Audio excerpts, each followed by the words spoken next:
Welcome to the Voices of Young People podcast, brought to you by Springtide Research Institute.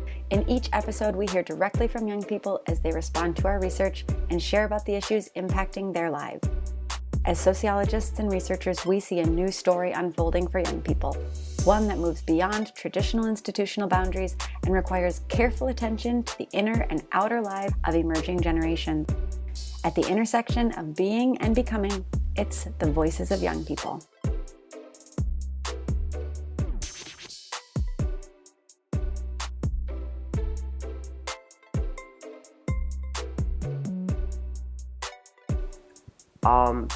This ninth grade it's unusual because I'm going to be moving up a grade through, I don't know, a Google Doc, I guess. Not really anything physical. It really sucks for the people graduating. Being during this time of because of the stay-at-home orders and everything. Because they're getting their diploma from a PDF. Yeah. It really sucks.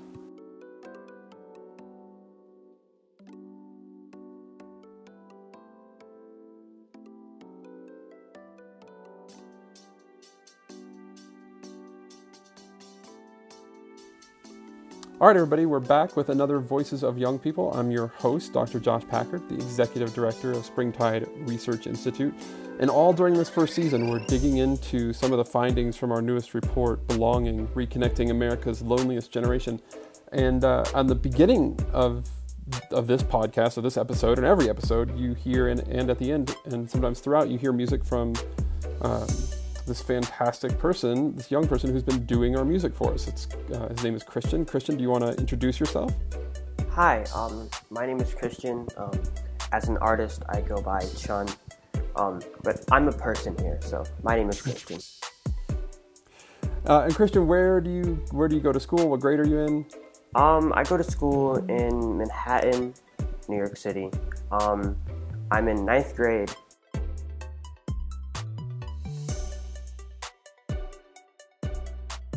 Well, Christian, first of all, I want to say, publicly on the record, thank you for the amazing music. It is perfect. It's such a talent and a skill that you have, and I'm really glad we got to work together on that. But like you said, today you're here not as artist but as person, and you've graciously agreed to sort of come on and talk through some of our research findings, which we really appreciate. And the one in particular, you've mentioned before as we've talked that you go to a fairly large school in a fairly large city, which, would indicate that there's like a lot of people around that you could be friends with. And it would seem, sort of counterintuitive, this idea that that people could experience social isolation or loneliness. And yet we see that in the data too. In the project that we did, it's like 39% of young people said that they sometimes or always have nobody to talk to. Nearly a third of them said that they feel completely alone. And almost half, maybe this is a little bit more normal for teenagers, but still half seems like a high number to say that they feel as if no one understands them. I'm just wondering if you could sort of help us to, I'm in my early 40s, and so we're doing research here with people who are 13 to 25-year-olds, and it's really helpful, I think, for people like me to hear from people like you to help understand what those data mean. So Can you sort of help explain, from your own perspective, times that you've maybe felt lonely, that you've felt left out or isolated, even around all these other, young people your same age? Sure. I agree with all of that. I do think that this data is accurate, especially the half of the people that go to school feel that no one understands them. I completely agree with that. I only have a few friends who enjoy spending time around me because of the person I am instead of the person people want to see me as. Myself, as a young black male with curly hair and nice eyebrows, people expect me to be the kind of kid who would sag their pants, constantly say slurs, even though I would think it's funny, which I don't. I hate using words like that. And when they see that I'm not that I'm not the, quote, stoners in the bathroom during lunchtime, they're disappointed. They think I'm just a nerd who's all proper. They call me a white black kid, which I guess I could understand. But point is, they don't understand me, that I'm just someone who wants to be myself and they want to see me as somebody else.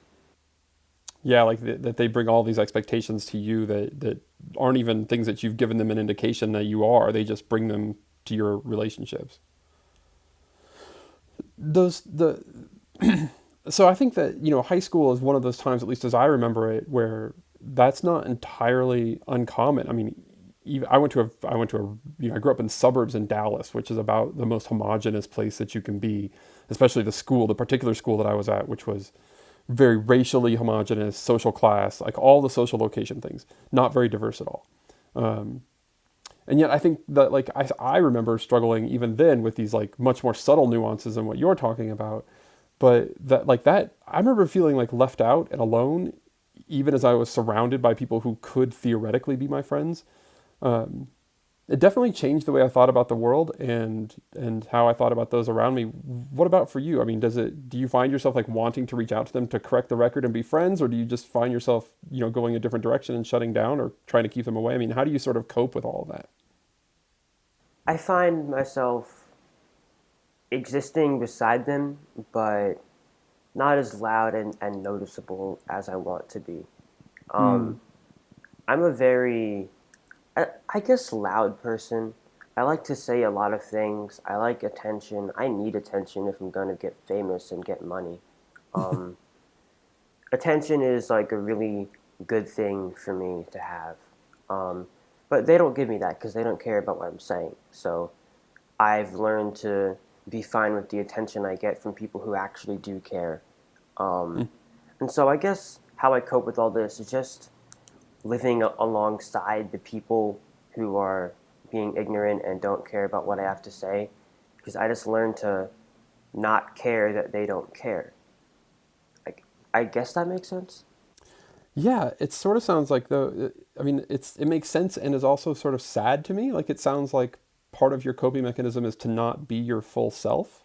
Yeah, yeah, that's actually it. Huh. And I think there's something. I mean, I think there's something sort of not to put too fine a point on it, but I think that there's something, cosmically. I mean, Springtide exists in this place where we really try to pay attention to the intersection between like religious and daily lives, or inner and outer lives. And I think that there is, in this sort of broad religious sense, there's something really sad about people not being their full selves, because they're not getting the support that they need. In the study, this woman Ophelia, she's 20. She told us belonging comes from a place that's open and where you can be known even in complicated times. A place where all of that can be on the table and yet you're still loved. And you're saying that like this is something that only happens with a very small group of people.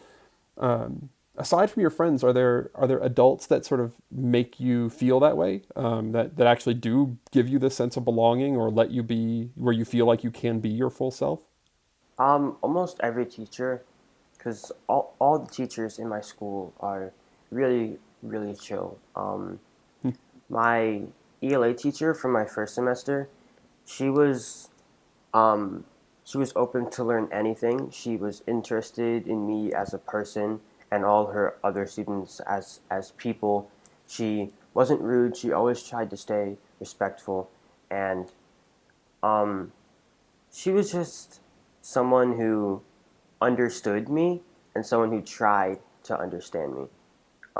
Same thing with all the other teachers. They're just really good people.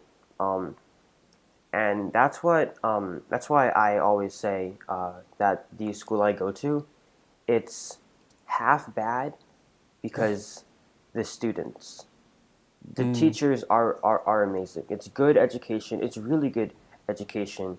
They have lots of test prep practices, lots of clubs. It's just the students which give it a bad rep. And that's one of the things that really surprised me about our study is that I kept expecting that we would, and we had a lot of questions designed to answer this, and I kept expecting that we would see that the key to a sense of belonging or a feeling of belongingness would be friends, peers. And what people kept telling us is similar to what you're telling us, which is oh yeah, well, I mean, like my friends can, not my like friends in this loosest sense, like the acquaintances, the people around me, like they can often be the cause of my social isolation, but the adults who actually show an interest and care are the ones that keep me connected, and that really resonates with what you're saying. You mentioned that your teacher was really trying to understand you. Can you, for the people who are listening here who might want to be that adult for somebody, what kinds of things did your teacher do to make you feel like she was trying? Um, just be interested in what I was saying. If I Hmm. said anything like musically related, I crack a lot of music jokes, especially around my dad, who is also a musician. He would get it. Especially around my online friends who also make music the same kind that I do in the same way on my computer. Um, I say a lot of those jokes in class just to myself, and then this teacher would hear it and ask, "Hey, well, what's this about?" They would be Uh, interested in the music that I make. They would ask to hear some.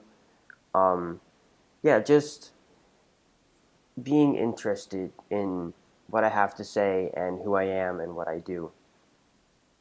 I think that's a really big form of respect to me.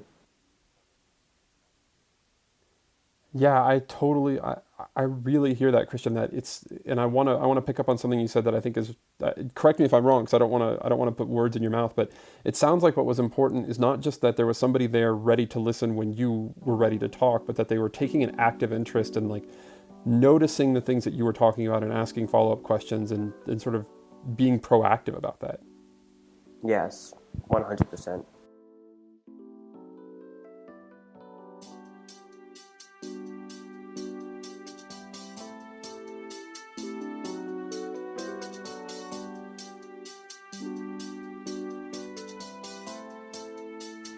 So at the end, and this comes right out of our research too. At the end of belonging, we detail this process that leads to a sense of belonging called noticed, named, and known. And what you're describing there is that very first step of just noticing somebody. I've talked to a lot of young people who said that they feel invisible a lot of times in their life, and so the act of noticing and paying attention, like you said, and being interested in what somebody else is interested in, um, it can be really a really powerful first step in like getting somebody to a place where they feel connected and not so isolated and alone. One of the things I think it's helpful, like in your case, you're really into music, right? And so your teacher is asking you about your music and wants to hear some. And I think it's really helpful if your teacher is into music. But one of the misconceptions that I find here is that like they don't have to be into music; they just have to be into you, right? Because Yeah, you could explain it to them, huh? yeah. Um, so I think it's a really important thing to understand. Well, Christian, what you've got a few years left of high school here. What as you think about sort of your sense I don't want to make it sound like you walk around with this identity of feeling like an outcast all the time. I mean, you do have teachers who care about you, and No. you've got friends and family, right? But are there ways that your experiences of being misidentified or having these sort of stereotypes brought to you that don't fit, does that impact the way you treat others around you? Hmm. I never thought about that. Um, well, no, not really. I've um, I've kind of always had this like, you should respect somebody because they're a person and they were born with intelligence and they can think for themselves. They deserve the same respect that you want too, because you were born and you have intelligence and you could breathe and think. We all deserve respect, even if they're, doing bad things like inhaling bad chemicals in the bathroom at lunchtime through a stick. Um, Even if they're, I don't know, just not a person that you think should be respected. I always try to respect them. So I don't think how people see me and how I've coped with that has changed how I see other people. Hmm. And it sounds like though that respect that you're describing giving to other people, it sounds like that really resonates with you when you get it from adults or from friends. Yes. Yeah. I think that's a really important lesson to learn. Um, So one last question here for you, because I know that our listeners are going to be interested in this, because they ask me all the time. How, the question they would ask me is like, well, they can't be lonely and isolated. They've got social media and they're on their phones all day. So what would you say, which I see you kind of smirking on the video here, what would you say to somebody who would, which I think is a reasonable question, right? If you're an adult and all you see are your only experiences or your dominant experiences of young people are their heads, in their phones, you must think that they're completely connected. So how would you respond to that? Most of the time it's untrue. The first, I think 2 weeks I spent in a different house to escape the panic of the city during this crisis. I didn't have my friends around, and I wasn't allowed, and I didn't want to go see my other friends because just in case they are paranoid of the virus. Mm-hmm.